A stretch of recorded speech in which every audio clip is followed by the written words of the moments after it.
The sound of roaring engines had always filled the quiet neighborhood with both fear and fascination. People would peek through their curtains when the group of bikers thundered down the street there, leather vests flashing under the sun, tattoos crawling over their arms like living stories. They were known as the Steel Angels, a name that carried both menace and mystery. Some called them outlaws, others said they were heroes who'd lost their way. But on that particular day, under the bright blue sky and soft hum of suburban life, something happened that would change everything anyone thought they knew about them. The gang had just returned from a charity ride, tired, loud, and laughing, when a small boy, no older than 7, appeared at the edge of the road. His clothes were wrinkled, his shoes worn, and his eyes, trembling with a mix of fear and hope, locked on the group as if they were his only chance left in the world. He hesitated for a moment, then took slow steps forward until he reached the leader, a broad-shouldered man named Rick Chills Lawson. Rick crouched down, his tattoos glinting under the sunlight, and asked the boy what was wrong. The boy's lips quivered, his voice barely a whisper.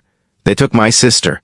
If you believe that kindness and courage still exist in this world, take a second to like this video, share it with others, and subscribe to our channel. Because sometimes, stories like these remind us that heroes come from the most unexpected places." The laughter died instantly. The air turned heavy, the sound of engines idling behind them the only thing cutting the silence. Rick's sharp eyes searched the boy's face, reading the pain there like a story he already knew too well. The boy explained that his sister, Lily, just 9 years old, had been walking home from the park when a black van stopped beside her. 2 men had pulled her inside while he screamed for help. No one came. No one even noticed. He had run as fast as his small legs could carry him, searching for anyone who might listen. And when he saw the bikes lined up at the corner, he thought, maybe these tough-looking men could help. The moment Rick heard those words, something inside him snapped. Not in anger, but in purpose. He had a daughter once, the same age as Lily. He knew that kind of fear, that kind of loss, and he wasn't about to let another child vanish while he stood still. He turned toward his men, each of them now silent, their laughter gone, replaced by a burning focus. "Get your helmets," Rick said, his voice low but thunderous. "We're not waiting." Within seconds, the street erupted into a roar of engines. The boys stood frozen, watching the bikers mount their gleaming machines, the sunlight bouncing off chrome and steel like fire. Rick lifted the boy onto his bike, placing him carefully in front, saying, "You'll guide us, kid, just tell me which way they went." The boy pointed with a trembling hand toward the main road, and in that moment, an army of leather and steel charged forward. They tore down the street like a storm unleashed. People turned their heads as the rumble grew louder, dogs barked, and windows shook. But the bikers didn't care about the noise. They cared about the trail that might already be fading. The boy kept pointing ahead, his voice breaking as he tried to remember every turn, every sign, every piece of the road that could lead to his sister. Behind him, Rick's jaw tightened, eyes scanning every passing car, every shadow. He radioed his crew, giving orders like a soldier in battle. "Check every van, every black SUV, we find her today." The first lead came near an old gas station on the outskirts of town. One of the bikers spotted a black van parked awkwardly by the side.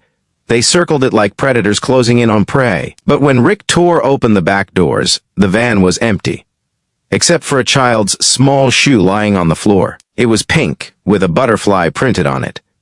The boy gasped when he saw it. "That's Lily's." The shoe was enough. It was proof she'd been there, and that they were close. Rick slammed the door shut and called out to his men. They split up into pairs, covering the back roads and alleys, moving faster than the police ever could. These men weren't trained officers, but they knew the streets better than anyone. They had eyes everywhere.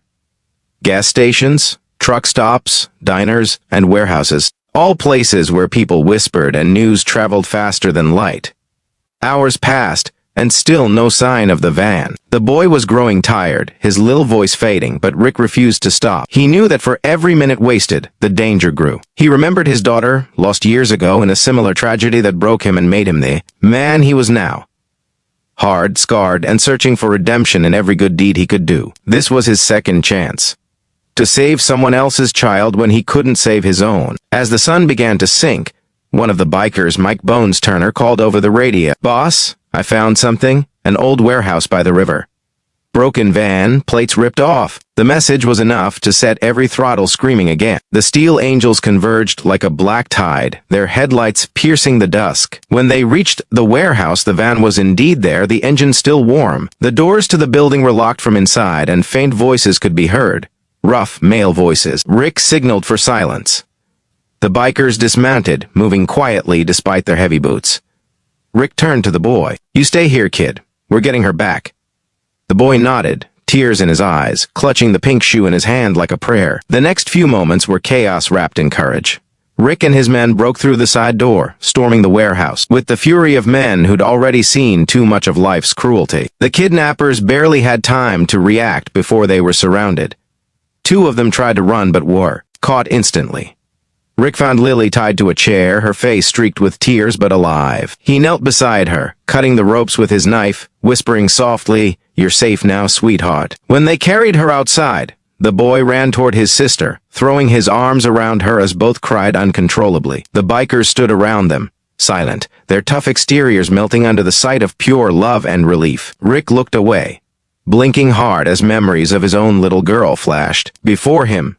Her laugh, her eyes, the day she never came home. For the first time in years, he felt something break inside, and something heal at the same time. The police arrived soon after, alerted by a nearby witness. They found the kidnappers beaten but alive, tied with chains the bikers had brought from their bikes. The officers were stunned, not just by what happened, but by who had done it. These men, once judged as rebels, had done what the law couldn't in time. As one of the officers took Lily's statement, Rick stood quietly in the background, lighting a cigarette, his eyes fixed on the siblings reunited under the golden sunset. When Lily's mother arrived, she fell to her knees, hugging both her children, sobbing out words that no one could fully understand but everyone could feel. She tried to thank Rick and his crew, but he simply shook his head. "Just take care of them," he said softly. "That's all the thanks we need." The boy turned to Rick, tears still glistening on his cheeks, and whispered, "You saved my sister." Rick smiled faintly, placing his hand on the boy's shoulder. "Nah, kid, you did. You had the courage to ask for help. That's what saved her." As the bikers mounted their bikes again, the sun dipped lower, painting the sky in shades of fire and peace. The engines roared one last time before they disappeared down the road, leaving behind nothing but tire marks and the echo of heroes who didn't need medals, just the peace of knowing they did the right thing. That night, in a quiet corner of his small apartment, Rick opened an old box and pulled out a faded photo of his daughter. He smiled through tears, whispering, "We did it, baby girl, we did it." Outside, the rain began to fall softly, washing away the dust of another day, and perhaps some of the pain he carried for years. Sometimes, angels don't come with wings. They come with tattoos, leather jackets, and roaring engines, but hearts big enough to carry the weight of others' pain. If this story touched your heart, please hit the like button, share it with someone who needs hope today, and subscribe for more true stories that remind us humanity isn't lost. And before you go, tell us in the comments, do you believe real heroes still exist in our world? Because sometimes the most broken people are the ones who fix what's broken in others.